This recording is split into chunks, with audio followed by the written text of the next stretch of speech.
Most people don't have a budget because they're afraid at what they will find. I was there once as well. Welcome back. We are here with a full series called Spend Like You Mean It. Spend Like You Mean It. This is video 2 of a 10-part series. And this one, we're talking about where your money actually goes. Now, this isn't a stop buying coffee video, I promise you that, but it is a know where your money is going video. And by the way, most people have no clue where it's going. No clue.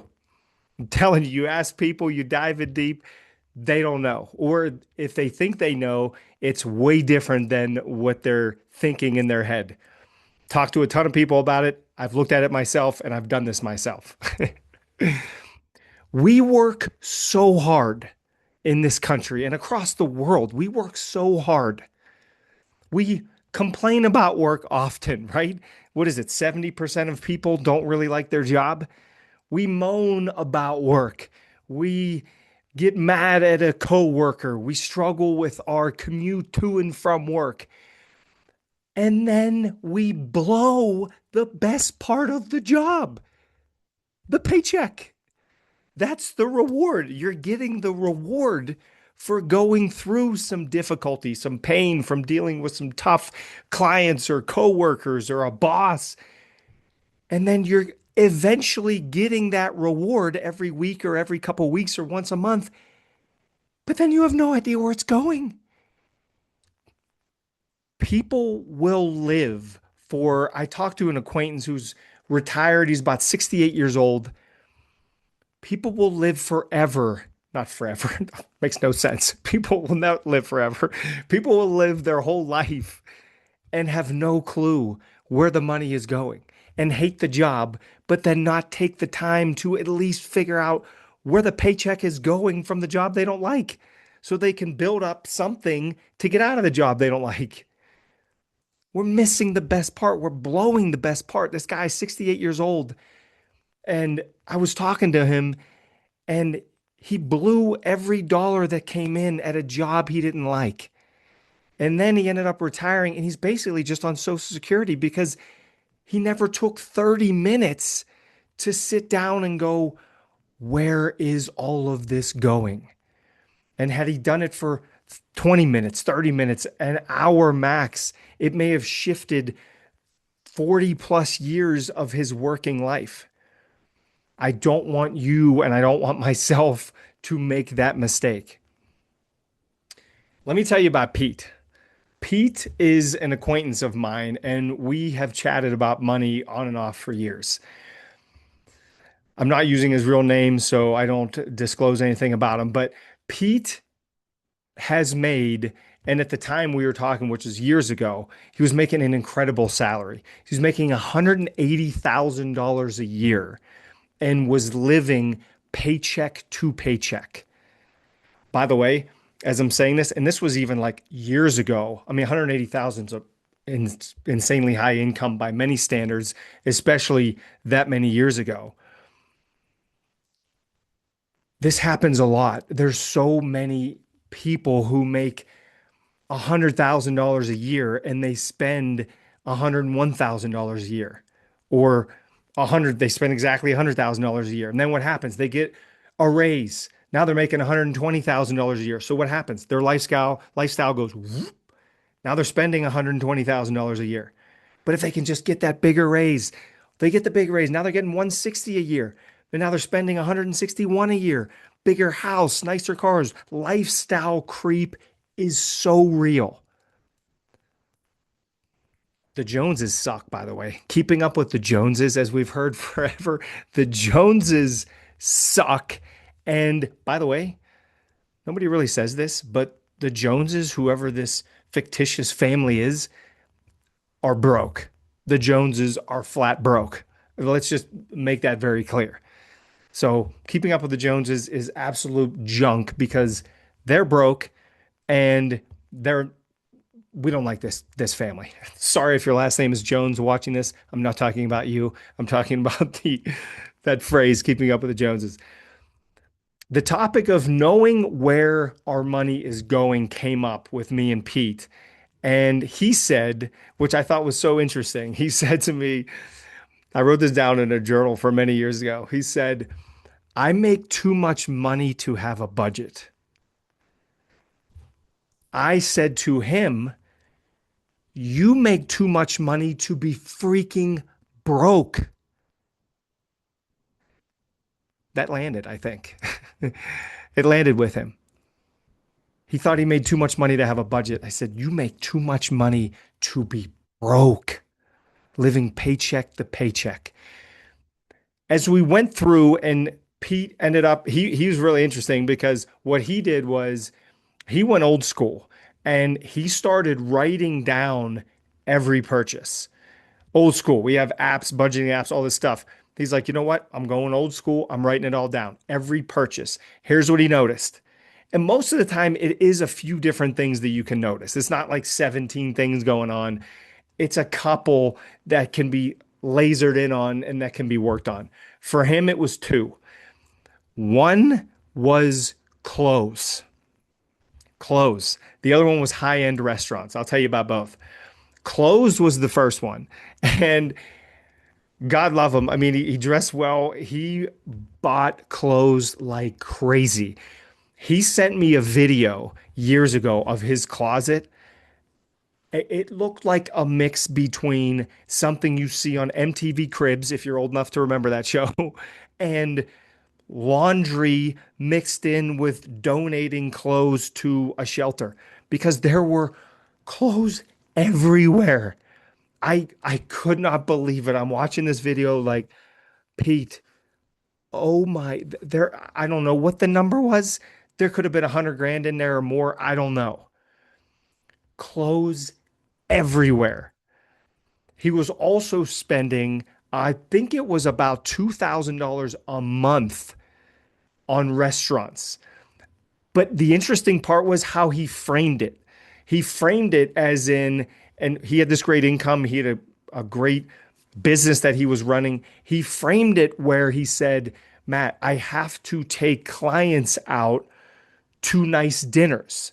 That's how I meet with them. That's how I connect with them. I get it. You need to get in front of clients, especially outside of an office environment. Makes sense.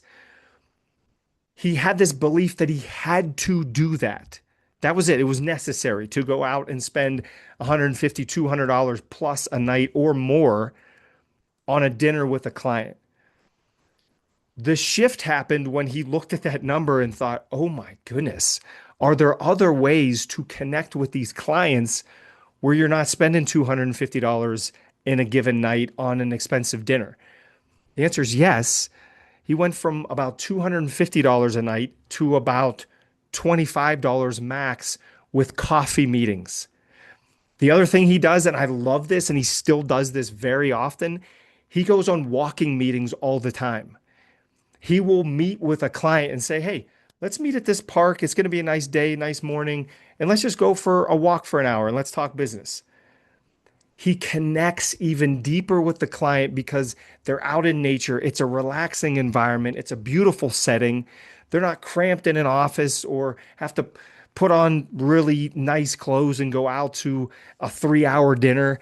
It can be a 45-minute walk and they connect. He switched to coffee meetings and walking meetings, and his business has increased significantly. And he said, to be honest, Matt, part of the reason is I'm healthier now. I would go out to these dinners. You're drinking wine. They would get an expensive bottle of wine, 100, $200 bottle of wine, $200 dinner. He said, Matt, some of the dinners, he has a dinner with two people that hit over $1,000 one night, one dinner. And in his mind, I have to do this. He said, Matt, I switched coffee meetings and walking meetings. He said, I didn't lose one client and I feel connected with them even more now. And his health is better. He's walking way more. He's exercising more. He's drinking coffee instead of having a 5 course meal with a bottle of wine. It helped his health and his wallet at the same time. I hope this story resonates because It really landed with me at the time. Pete and I still talk, and I'll share the punchline of the story in a second. The shift for him, and that I will share with you, is go from vague to precise. From vague to precise.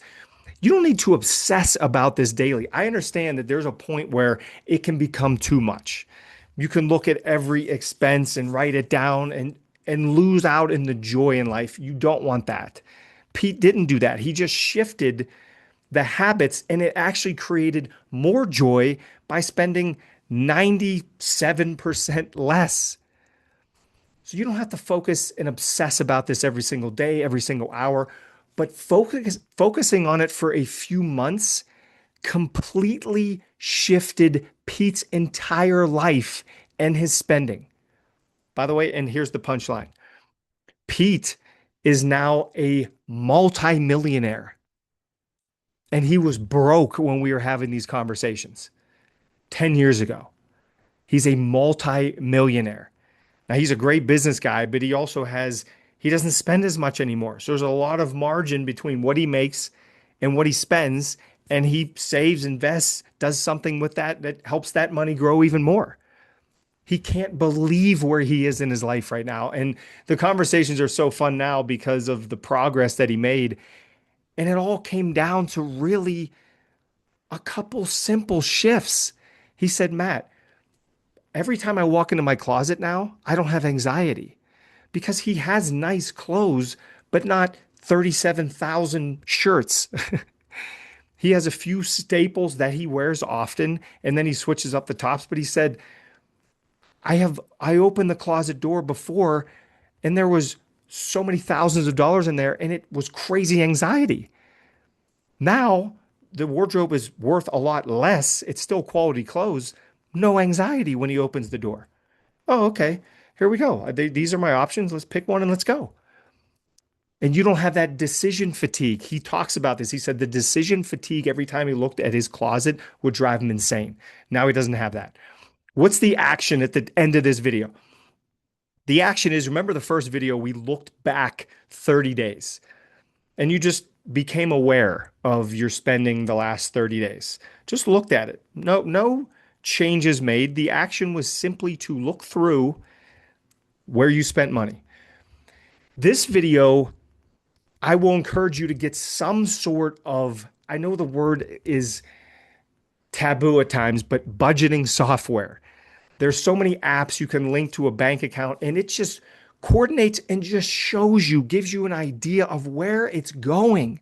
You work so hard. You work 8, 10, 12 hours a day. You should know where that reward in terms of the money from the work is going.